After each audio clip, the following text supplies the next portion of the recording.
நடிக்க வைப்பீங்க, திரும்ப கொண்டாந்து அரசியலில் நுழைப்பீங்க. ஸ்டாலினை கூட்டு போய் அரசியலில் சினிமாவில் நடிக்க வைப்பீங்க, திரும்ப அரசியலுக்கு கொண்டாடுவீங்க. உதயநிதியை கூட்டு போய் நடிக்க வைப்பீங்க, திரும்ப அரசியலுக்கு கொண்டாடுவீங்க. ஆனால் எந்த சினிமாவிலுமே நடிக்காத அன்பில் மகேஷ் பொய்யாமொழி தான் ஆஸ்கர் நாயகன் மாதிரி நடிக்கிறாரு. உங்களால் நடிக்க முடியல.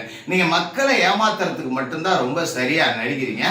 அதனால இந்த சினிமாக்காரன் அப்படிங்கிற டைலாக்லாம் எடுபடாது. இந்த சினிமா டைலாக் பேசிட்டு திரியிறாரு, ஆனால் சட்டம் ஒழுங்கை காப்பாற்றுறதுக்கு துப்பு இல்லை. இதில் உன் கேரக்டரை நாங்கள் புரிஞ்சுக்கல தான். நீ வந்து அப்படியே சட்டம் ஒழுங்கை அறுத்து தள்ளிடுவேன்னு நாங்கள் நினச்சோம். கடைசியில் நீ ஒன்றுக்கும் போறாத பீஸா இருக்கேன்னு எங்களுக்கு தெரியாமல் போயிடுச்சு உன் கேரக்டர் என்னான்னு. இந்த மாதிரி கொடுத்த வாக்குறுதிகள்லாம் அறுத்து தள்ளிடுவேன்னு தான் நாங்கள் நினச்சோம்.